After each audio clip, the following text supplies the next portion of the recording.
Haleluya, puji Tuhan, kita berjumpa kembali. Apa kabar teman-teman? Kami berharap dalam keadaan baik-baik dan kita bisa berbagi kembali dalam kasih dari Tuhan Yesus Kristus.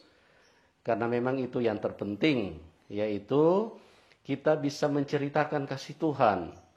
Karena banyak orang tidak mengerti siapa Tuhan. Dan banyak orang tidak tahu apakah Tuhan itu baik atau bagaimana. Nah, lewat kesaksian-kesaksian yang kami angkat, kami berdoa supaya itu bisa menjadi berkat bagi siapapun teman-teman yang menyaksikan acara ini. Dan pada kesempatan ini kita akan menceritakan kembali bagaimana kasih Tuhan Yesus dan bagaimana kuasa Tuhan Yesus yang mengubahkan banyak manusia dari gelap kepada terang, dari mereka mungkin juga orang-orang yang anti atau orang-orang yang tidak menyukai terhadap Tuhan Yesus. Tapi Tuhan Yesus itu tidak pernah marah, tidak pernah emosi, tidak pernah membatasi kasihnya kepada orang-orang tertentu. Dan pada kesempatan ini luar biasa saya kembali berada di tempat narasumber. Dan mereka akan menceritakan bagaimana perjumpaan mereka dengan Tuhan. Ya, kita mulai saja dan saat ini saya bersama dengan Mas Samuel. Shalom Mas Samuel. Shalom. Ya, Mbak Vivit, apa kabar? Baik. Oh, haleluya. Mbak Vivit dan Mas Samuel ini adalah orang-orang yang mengalami kasih dan kuasa Tuhan secara supranatural, ya, karena latar belakang mereka, ya, mohon maaf, dari kehidupan yang ancur-ancuran, bagaimana Tuhan Yesus memulihkan dan mengulurkan tangannya, bahkan sekarang mereka diangkat Tuhan di dalam kemenangan. Nah, Mas Samuel mungkin bisa diceritakan dulu ini dari mungkin dari istri dulu. Ini Mas Samuel adalah suami dari Mbak Vivit dan Mbak Vivit ini adalah istri dari Mas Samuel. Jadi nanti beliau akan menceritakan dulu mungkin dari asal usul dulu dari keluarga ini. Ya. Bagaimana nih Mas Samuel? Shalom. Ya. Nama saya Samuel, istri saya Vivi. Saya asli Malang. Kalau istri saya asli dari Malang Sumber Manjing Selatan, Malang Selatan. Tapi keturunan Madura. Oh, keturunan Madura ya? Madura, ya. Orang tuanya Madura, Sumeneb ya? Sumeneb. Kebetulan dia besar di Malang, di Malang Selatan itu. Keluarga besarnya banyak ada di Madura. Papanya ada di Lumajang. Kalau istri saya, puji Tuhan, sudah menikah dengan saya dan kita tinggal di Malang. Oh, haleluya. Oke, Mas Samuel bisa ceritakan sedikit. Ini kan biasanya kalau dari keluarga Madura ya, biasanya sangat ketat dengan didikan keagamaan ya. Itu bagaimana ceritanya kok dari orang-orang yang ketat dengan didikan keagamaan kok bisa beralih dan bisa percaya kepada Tuhan Yesus. Nah, sebelum ke situ mungkin bisa diceritakan dulu kalau istri punya latar belakang atau orang tua mungkin bagaimana kegiatan keagamaan mereka. Apakah seperti apa, misalnya ngaji atau apa, bagaimana? Sebelumnya minta maaf kalau saya yang banyak bicara. Iya, nggak apa-apa. Karena saya untuk speak up ini masih belum. Ya, belum pede. Iya, belum pede. Saya mewakilkan, nanti dia ini akan membantu cerita juga. Iya. Jadi latar belakang saya, dia Muslim dari lahir. Karena orang tuanya backgroundnya memang Muslim. Apalagi kalau, mohon maaf, di Madura juga Muslimnya juga kuat. Ajaran agama juga kuat. Iya. Tapi puji Tuhan, karena kasih Tuhan, istri saya sebelum mengenal saya, dia sudah bisa merasakan kebaikan Tuhan. Pada awalnya dia sebelum mengenal saya, dia sudah merasakan kebaikan Tuhan, sudah merasakan kasih Tuhan melalui puji-pujian yang ada di YouTube. Oke. Nah, sebelum ke situ, Mas Samuel, jadi mungkin bisa diceritakan keagamaan yang pernah ditekuni oleh istri dari orang tua, misalnya seperti apa? Apakah bapaknya maksudnya mengajarkan bagaimana atau mungkin guru ngaji atau apa mungkin seperti apa?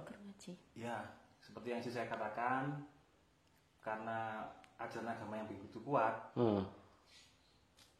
papa dari istri saya ini salah satu guru ngaji. Ustadz? Bukan, kalau dikatakan ustadz juga bukan. Mungkin kalau orang ngomong abah ya. Oh, abah. Karena ya. istri saya ini, papa istri saya ini salah satu yang pandai Al-Quran. Pandai Al-Quran. Jadi dia mengajarkan kepada mereka yang kurang paham dan kurang mengerti akan Al-Quran.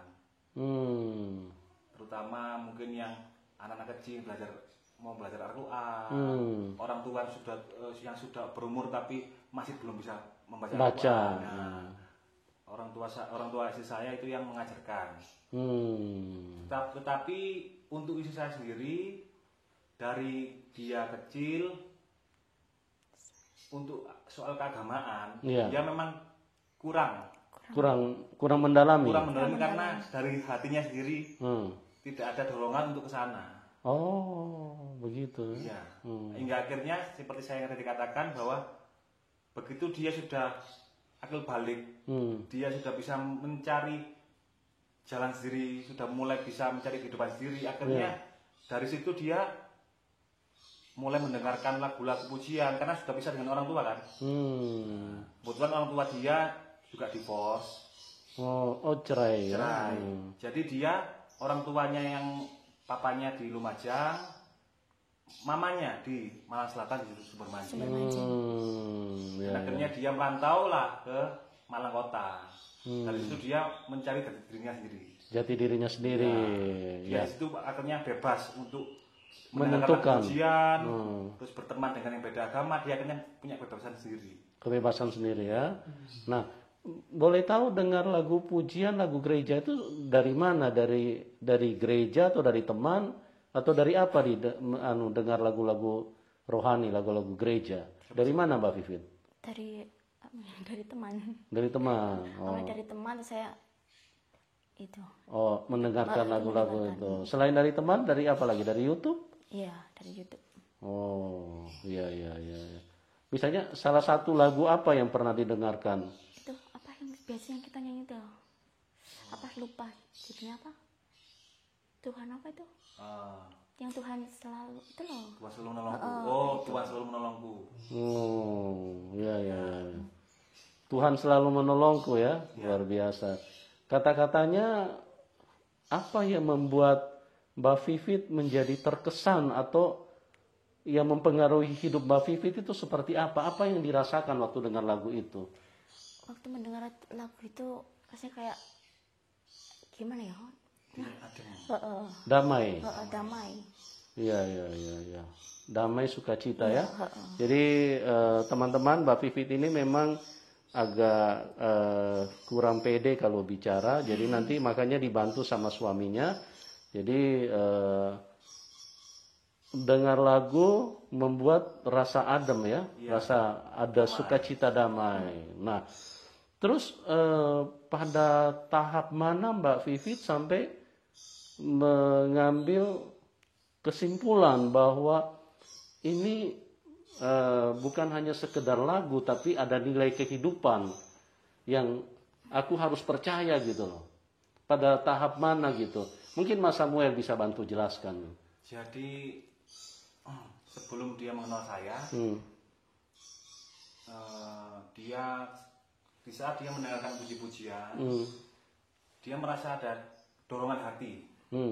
Tetapi mungkin belum waktunya Tuhan, karena dia masih bingung harus kemana, bingung harus ngapain, karena lingkungan dia itu tidak mendukung waktu saat itu. Jadi tidak ada orang yang mengarahkan, tidak ada teman yang mengarahkan. Adapun mungkin teman dia sama Kristen mungkin ada. Cuma karena mohon maaf background saya dengan istri saya juga masa lalu juga kurang baik, jadinya ya sambil lalu aja. Nah, akhirnya setelah dia itu mulai padam lagi karena itu gak ada yang mengarahkan itu tadi. Puji Tuhan, akhirnya berlalu waktu, puji Tuhan saya dan istri dipertemukan pada saat itu. Mulai dari situ. Jadi ceritanya ini sebelum kenal Mas Samuel, sudah mulai ada sentuhan Roh Kudus di dalam kehidupan Mbak Vivit ya. Oh, jadi ada lewat lagu-lagu pujian gitu. Nah, cuman sempat kendor karena tidak ada yang bimbing gitu. Nah, terus bagaimana ceritanya bisa sampai kembali apinya itu menyala lagi? Artinya keyakinan itu mulai bergelora lagi tentang Tuhan Yesus ini. Seperti apa itu ceritanya? Jadi ini sedikit flashback ya. Dari kehidupan saya sebelum saya menikah dengan istri saya. Pada tahun 2020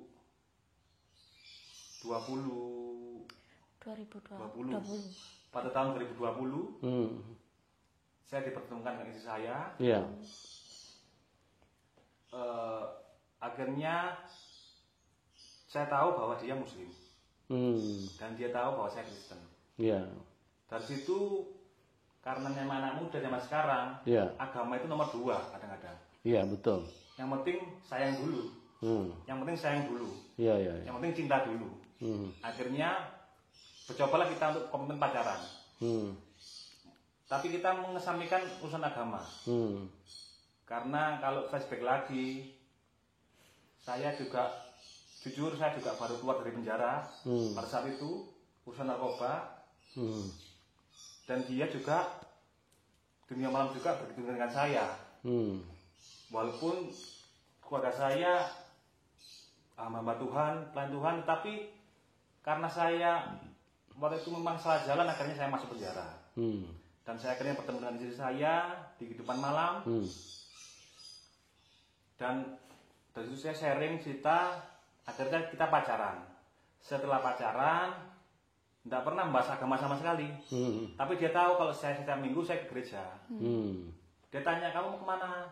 Yang aku mau gereja. Dia waktu nggak ada respon sama sekali ya. Iya, terus selang itu aku punya keinginan ikut kamu gereja. Setelah tahu kalau saya itu, setelah saya keluar dari penjara itu, saya mencoba berubah, mencoba bertobat, dan akhirnya saya kenal sama ini. Itu masih orang tua saya belum tahu, keluarga dia masih belum tahu, karena kita cuma ibaratnya jalannya aja, nggak tahu arahnya mau kemana. Gitu. Akhirnya begitu saya sering ibadah hari Minggu, saya kadang-kadang ibadah doa malam, karena saya pelayanan di anak muda. Dia tanya, kenapa kok kamu sering ke gereja? Apa yang kamu perbuat di gereja? Dia begitu. Ya kalau saya jawab itu saya jawab simple. Ya saya karena saya Kristen, saya melakukan apa yang harusnya saya lakukan. Saya berita pada Tuhan. Kalau kamu hari Jumat kalau yang Muslim Jumatan, kalau saya Minggu ya di gereja. Sampai itu masih situ. Akhirnya setelah saya pacaran 2 bulan ya, itu ada permasalahan yang benar-benar kompleks banget, yang mengharuskan di titik itu hanya 2 pilihan. Saya bisa dengan dia, udah putus, atau saya harus menikahi dia. Ada masalah yang benar-benar kompleks. Akhirnya saya tekankan bahwa saya mau nikahin kamu. Gitu. Sorry, itu masalah yang kompleks itu muncul dari apa? Kedua belah pihak atau dari orang lain, dari orang tua atau dari siapa? Dari terutama lebih banyak dari pihak dia. Oh, dari pihak keluarga? Bukan, dari pihak lingkungan. Pihak lingkungan. Karena dia sebelum ada masalah kompleks ini, dia ingin berhenti dari dunia malamnya ini. Berhenti dari kehidupan yang benar-benar melelahkan bagi dia. Dia dipaksa untuk malah, karena menurut mereka saya membawa dampak baik bagi dia. Akhirnya teman-temannya, circle-nya dia itu menolak saya. Akhirnya dia dikasih pilihan. Pilih saya atau pilih kawan-kawan mereka. Kawan-kawannya dia maksud saya. Terus akhirnya dia memutuskan memilih saya. Oh, jadi dari dampak dari pertemanan pada waktu itu yang mengharuskan pilih Mas Samuel atau pilih teman-temannya. Karena kebetulan dia waktu sudah merantau lepas dari orang tua, circle-nya dia ini, teman-teman mereka, kawan-kawan dia ini yang menerima dia. Ibaratnya keluarga lah, second family. Nah, begitu kedatangan saya di dalam kehidupan dia, mereka tidak suka. Karena saya banyak ibaratnya itu, kamu jangan gini. Ayo kita kalau kita mau serius, kita tinggalkan hal yang lama. Akhirnya banyak pertentangan. Pada itu malam itu juga. Waktu itu kita habis karaoke ya. Iya, habis karaoke. Ini saya cerita yang sejujurnya. Habis karaoke kita mabuk nih, Habis itu setelah itu ada masalah. Akhirnya udah benar-benar kompleks banget, udah benar-benar. Akhirnya dia memutuskan malam itu juga. Kamu mau nikahin aku atau enggak? Kalau kamu enggak seru sama aku, dia bilang gitu ke saya. Kalau kamu enggak seru sama aku, kamu tinggalin aku balik sama kawan-kawanku. Tapi kalau kamu seru sama aku, ya sudah, kamu nikahin aku sekarang malam ini juga kita pergi enggak di Kota Malang. Mau ninggalin teman-teman yang lama. Karena selama masih di satu circle, di satu tempat, kan bisa berubah. Akhirnya pada malam ini juga kita putusin habis mabok. Mohon maaf ya, kita kos bareng ya. Kita kos bareng. Masih belum nikah itu. Akhirnya kita putuskan, udah kita pindah malam ini juga. Itu uang di kantong cuma ada 20.000. Enggak, cuma 5.000. 5.000. Cuma 5.000. Enggak tahu mau kemana, karena mau saya bawa ke keluarga saya juga nggak mungkin.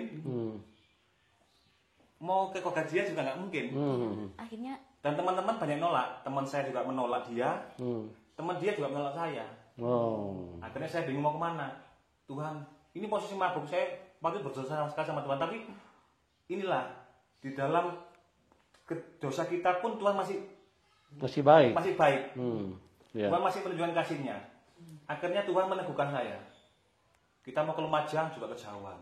Waktu itu saya punya mobil ya. Waktu itu saya punya mobil, tapi di dompet cuma ada 5.000 dan bensin sudah mau udah mau kuning. Ini mau kemana lagi?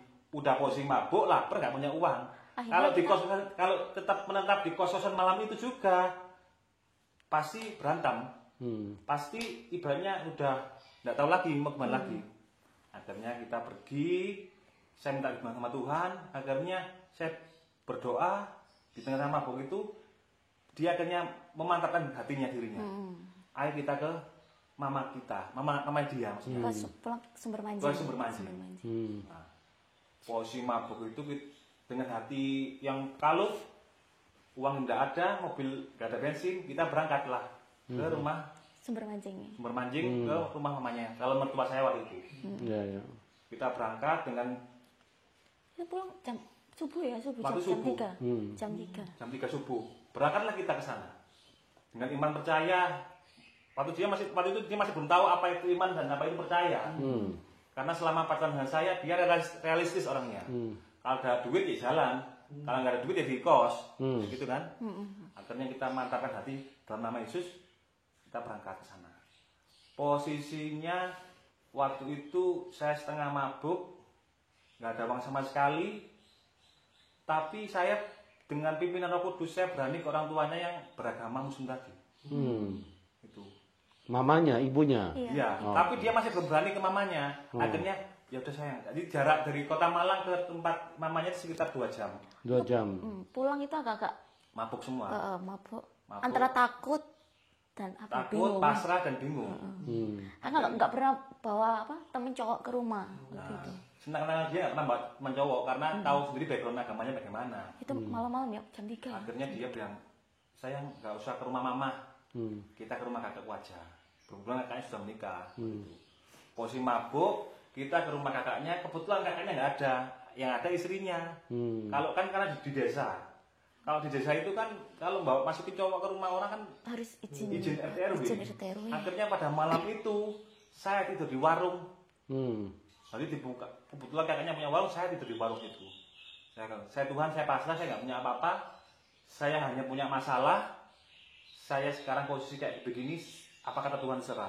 Kalau misalnya saya diusir, ya puji Tuhan, saya pulang. Kalau misalnya saya diterima, ya puji Tuhan, saya terima.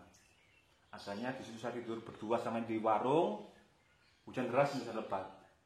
Akhirnya keesokan harinya, saya bangun, singkat cerita. Dibawa saya ke rumahnya mamanya dia. pertama kakaknya belum welcome karena sudah saya datang malam-malam subuh-subuh, mulut bau naga, posisi sama camping, waktu itu saya masih tindian lah, masih uraan lah. Orang keluarga sana juga bilang, kamu kok uraan sekali gitu, mau ngomong ke dia. Akhirnya di situ aku cuma bilang gini, Tuhan, pimpin hamba-Mu. Ampuni aku akan menghadapi apa yang terjadi dan berhadapan dengan keluarga mereka. Akhirnya puji Tuhan, singkat cerita, keluarga mereka terima, welcome. Puji Tuhan, saya menyampaikan niat saya bahwa saya pacar dari anak ibu dan saya punya niatan serius untuk anak ibu. Tapi masih ragu waktu itu ya. Akhirnya singkat cerita, saya bawa setelah dari rumah ibunya, saya punya keberanian akhirnya. Punya keberanian untuk ke orang tua saya. Saya bawa ke rumah orang tua saya. Nah disitulah akal balik daripada hatinya dia kepada Tuhan Yesus. Waktu dipertemukan sama orang tua saya di sepanjang perjalanan pulang dari Sumermanjing ke Karangploso, saya cuma berdoa, Tuhan, kalau Engkau sudah memimpin hamba-Mu ini untuk berhadapan dengan orang tua dari pacarku, maka Kau pimpin hamba-Mu untuk berhadapan dengan orang tua saya sendiri. Karena di mana-mana pertentangan pasti kan dari keluarga sendiri, di mana-mana. Akhirnya saya sampai di rumah mama, saya perkenalkan, ini calon saya. Mama kaget, karena selama ini saya tidak pernah bawa calon ke rumah. Gitu. Mama kaget, saya kaget, tapi di situ, apalagi lihat tato, maaf ya, di sisi saya lebih banyak gambarnya daripada saya nggak ada sama sekali malah. Kebalik ya. Ya, kebalik. Akhirnya mama saya pertama kaget, tapi namanya orang tua, ya udah. Akhirnya disitulah, sebelum banyak ngobrol, akhirnya mama bilang begini, Vivi, inilah keluarga dari pacarmu Samuel, kita anak Tuhan. Kalau kamu mau dengan anak, maksudnya mama bilang gitu, kalau kamu mau dengan Samuel, kamu juga harus mau dengan keluarganya. Karena Samuel adalah calon imam kamu juga harus ikut imam kamu. Nah, jadi sebelum lebih banyak berbicara, mari kita nyanyikan lagu pujian. Nah itu akal baliknya di situ. Dia pertama masih belum mengerti apa itu, masih belum tahu apa itu pujian, apa itu, taunya lagu rohani. Nah, akhirnya begitu mama saya main gitar, di situ dia istri saya sama Tuhan, dia nangis sejadi-jadinya. Di situ dia merasakan kasih Bapa. Boleh tahu kenapa nangis Mbak Vivi pada waktu itu? Apa yang dirasakan? Rasanya kayak ya apa gitu. Jadi dia merasakan bahwa selama ini di dalam keluarganya itu namanya damai sejahtera kasih itu tidak ada. Jadi apa yang diajarkan ya sudah diajarkan. Kamu cuma berbuat baik, tapi tidak ada nama kasih. Dia pertama nggak tahu kasih itu apa. Dia tahunya kasih itu ya mengasihi orang, kasih ini kasih itu, tapi kan nggak tahu kasih Bapak itu apa. Begitu nyanyi pujian dia nangis, dia merasa bahwa aku kok kayak di keluarga sendiri, padahal baru pertama kali dengan mama saya. Boleh tahu lagu apa pada waktu itu yang dinyanyikan? Lupa ya, apa itu? Ku mau cinta Yesus. Luar biasa ya. Iya ada. Ku mau cinta Yesus. Oh iya. Ku mau cinta Yesus, lagu yang waktu itu saya nangis, dia akhirnya baru tahu, dia akhirnya dari situ dia berhenti panggil mama saya mama. Aku kayak di keluarga sendiri. Kok ada yang kata ada ya Aba, ya, Bapa. Ya. Oke, terus gimana? Merasa kayak ada yang meluk dia, ada yang terima dia, walaupun keadaan dia baru pertama kali yang ketemu dengan keluarga saya. Begitu pula dengan keluarga saya, terutama nenek saya. Nenek saya kalau saya bawa cewek ke rumah itu ditanyain, itu agamanya apa? Benar-benar fanatik kalau nenek saya. Tapi begitu setelah ada lawatan Tuhan, nenek saya mau menerima. Waktu habis pujian nenek saya mau menerima. Sebelumnya kalau beda agama ditolak? Ditolak. Setelah pujian tadi, setelah ada lawatan Tuhan, akhirnya mau menerima dan mau memeluk calon istri waktu itu. Jadi saya bilang, Tuhan terima kasih. Kalau Engkau bisa mendamaikan saya dengan keluarga saya, Engkau juga perdamaikan calon saya dengan keluarga saya. sudah lawan Tuhan, akhirnya di situ pergumulan pertama sudah terlalui, dan tinggal pergumulan yang selanjutnya yang akan ke jenjang ke lebih serius tadi. Iya. Oke. Selanjutnya pada waktu Mbak Vivi sudah terima Tuhan Yesus, di situ kan titik baliknya kan? Pada waktu nyanyi lagu itu. Jadi mengambil kesimpulan mau terima Tuhan Yesus sebagai Tuhan dan Juru Selamat. Nah, kira-kira tantangan apa yang dihadapi? Mungkin dari keluarga atau dari teman, bagaimana? Dari keluarga. Apa yang dihadapi Mbak Vivi? Apa dimarahin, apa dianiaya, apa bagaimana? Enggak sih, terutama penolakan. Penolakan. Kamu mau jadi apa? Kalau misalnya mau keluar agama lah, kamu mau jadi apa? Maksudnya mau tinggalkan agama. Iya. Terus? Tapi dia pertama sayang, aku harus bilang apa ke orang tuaku? Terus aku bilang gini, namanya kita masih belum pernah menikah, akhirnya ya udah kita bohong aja orang tua kita. Kita bohong kalau kamu cuma menikah secara agamaku, habis itu kamu balik lagi ke agamamu lagi. Tapi orang tua saya bilang gini, mama saya terutama, gak usah bohong, katakan apa yang sejujurnya. Kalau Tuhan yang beserta kita, pasti kalau memang Tuhan menghendaki Vivi nikah sama kamu, Vivi terima Tuhan, Tuhan pasti menyertai. Iya. Asalkan istrimu dulu asalkan calon istrimu ini kamu didik, kamu kasih tahu kalau mengikut Tuhan Yesus pasti pikul salib. Jadi kamu harus kasih tahu istrimu bahwa mengikut Tuhan Yesus itu tidak segampang ini. Gitu. Yeah. Yang penting hatinya dia benar-benar percaya, dia mau dibatas dulu, baru kita melangkah ke orang tuanya. Akhirnya di saat setelah dari pertemuan pertama dengan keluarganya itu, saya masih belum bertemu lagi dengan keluarganya. Nanti akhirnya pacarnya kan tahu, dari kedua belah pihak tahu kita pacaran. Nah di masa pacaran itu saya sama istri saya benar-benar akhirnya dia mulai saya ajak gereja bersama-sama, saya ajak dia untuk menemani saya pelayanan, saya mau perkenalkan dia ke teman-teman gereja saya, saya mulai ajar dia untuk mengenal itu apa Alkitab. Dari situ saya ingin dia tahu apa dulu Kristen. Saya bilang sama dia gini, kamu jangan mengikut Tuhan lihat agama, saya bilang gitu, tapi ikutlah Yesus, saya bilang gitu. Karena agama itu sama, lembaga, kalau saya bilang dia gitu, saya mengajarkan agama itu buatan manusia, saya bilang gitu, tapi bisa membuat kamu kecewa seperti kamu di agama yang lama, saya bilang gitu dia. Tapi kamu ikutlah Yesus, ikutlah apa yang diberikan sama Yesus, saya bilang gitu sama dia.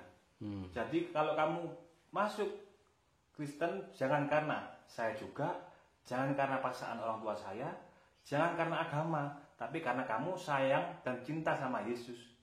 Karena kamu sudah merasakan kasihnya Yesus tadi itu. Nah, kalau saya bilang itu sama dia, karena kembali lagi agama tadi itu buatan manusia, saya bilang itu ke dia. Sebelum adanya semuanya, Tuhan pasti ada, bilang itu sama dia. Akhirnya dia mengerti sedikit demi sedikit. Kalau dia nggak tahu apa-apa, dia tanya. Kalau dia nggak paham, dia tanya.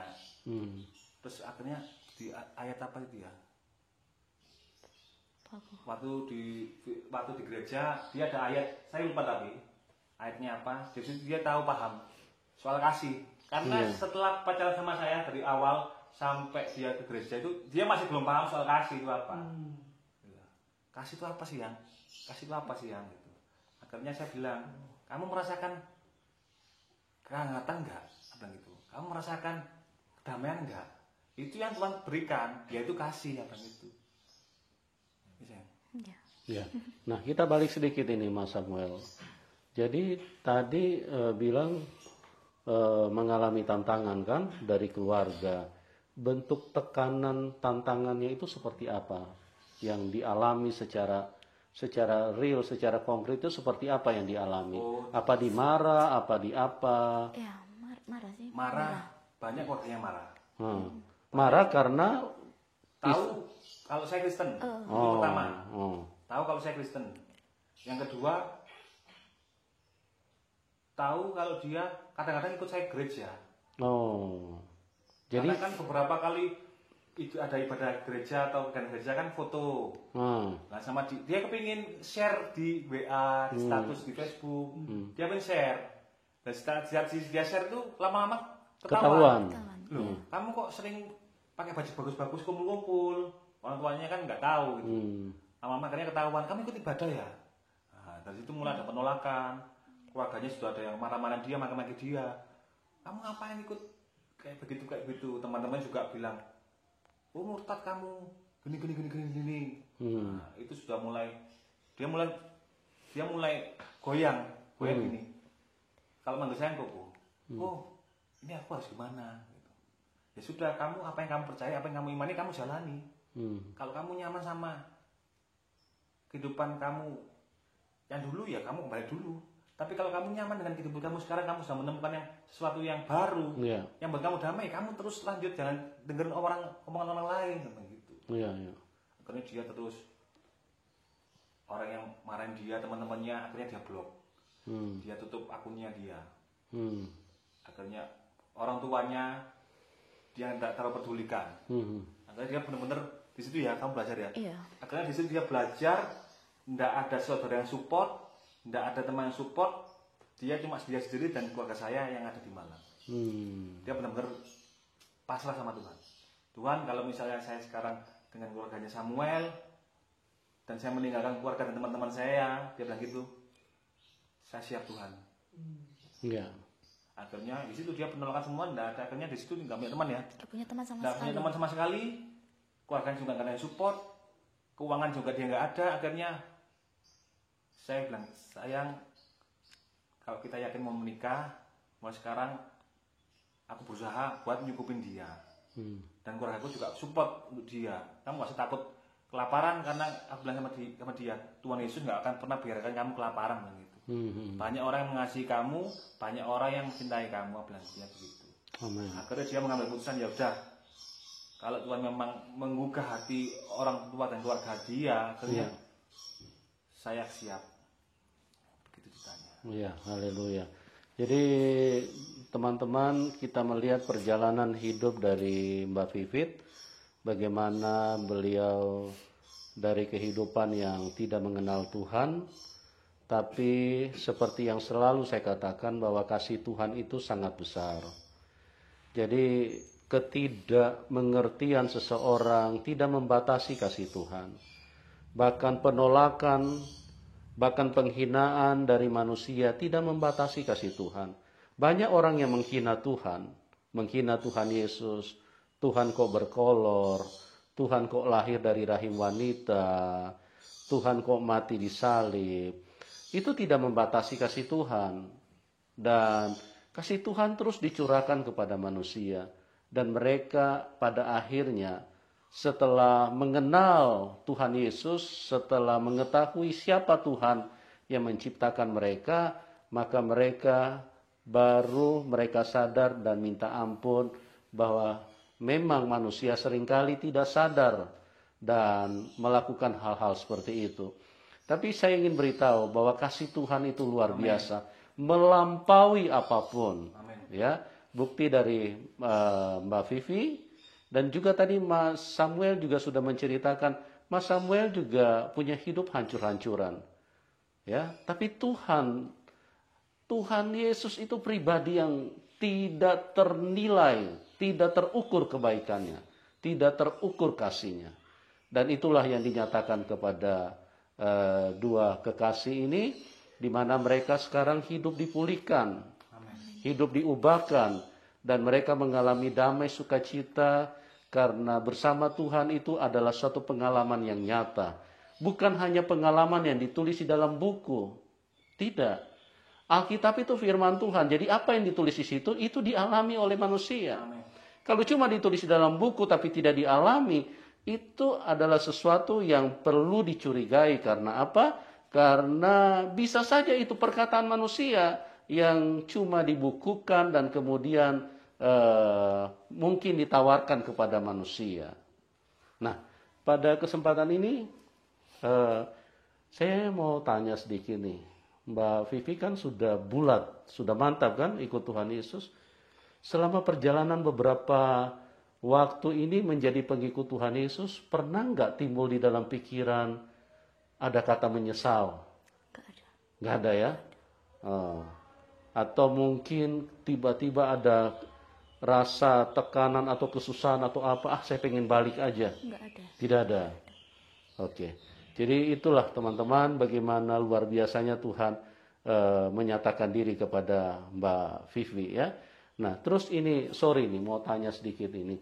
Kalau misalnya ada tawaran nih, misalnya dengan iming-iming sesuatu yang menjanjikan secara lahiriah, misalnya tawarkan harta atau apa, suruh tinggalkan Tuhan Yesus, mau nggak? Enggak, karena saya sudah mantap dengan yang sekarang.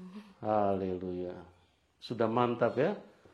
Nah, Mbak Vivi, gini, artinya saya hanya pengen supaya Mbak Vivi menyampaikan komitmen di hadapan Tuhan dan di hadapan teman-teman yang menyaksikan. Ikut Tuhan Yesus itu kan berat, pikul salib, Ya. tidak mudah. Tuhan Yesus bilang di dalam firman-Nya, kalau kamu ikut aku, kamu tidak mau pikul salib, kamu tidak layak jadi pengikutku. Nah, misalnya nih, tantangan ke depan makin berat. Misalnya Mbak Vivi harus dianiaya karena percaya Tuhan Yesus. Kira-kira apa reaksi Mbak Vivi? Apa mau mundur atau bagaimana? Enggak ya? Enggak mundur. Ya, itulah luar biasa. Kalau orang sudah mengalami Tuhan, sekali Tuhan Yesus tetap Tuhan Yesus. Karena Tuhan Yesus itu harga mati. Tidak bisa ditawar oleh apapun. Ya. Dan saya berdoa apa yang dibagikan Mbak Vivi pada kesempatan ini bisa menjadi berkat bagi banyak orang yang sudah percaya Tuhan Yesus, bisa semakin kuat di dalam Tuhan. Yang belum kenal Tuhan Yesus, saya percaya bahwa lihatlah dari apa yang dialami oleh Mbak Vivi, bagaimana kuasa Tuhan, kasih Tuhan yang tidak pernah milih-milih orang. Matius 11 ayat 28, marilah kamu yang letih, lesu dan berbeban berat, aku akan memberi kelegaan kepadamu. Kalau Tuhan Yesus itu manusia, dia tidak mungkin bicara begitu. Paling dia berkata begini, marilah kamu orang-orang Kristen, karena aku akan menolong kamu. Nah, kalau dia bicara seperti itu bukan firman Tuhan. Karena dia cuma cinta satu kelompok. Tapi kalau dia Tuhan, dia mengasihi semua manusia. Tidak ada batasan apapun. Siapapun. Dari latar belakang apapun. Bahkan perhatikan kata-katanya. Marilah kamu yang letih, lesu, dan berbeban berat. Di mana ada manusia yang bisa ngomong seperti ini? Kecuali dia yang turun dari surga dan mengasihi semua manusia. Amin. Oke, teman-teman. Bagi Anda yang diberkati, boleh dukung Mbak Vivi. Ya. Supaya Mbak Vivi sama Mas Samuel di dalam menjalani iman mereka.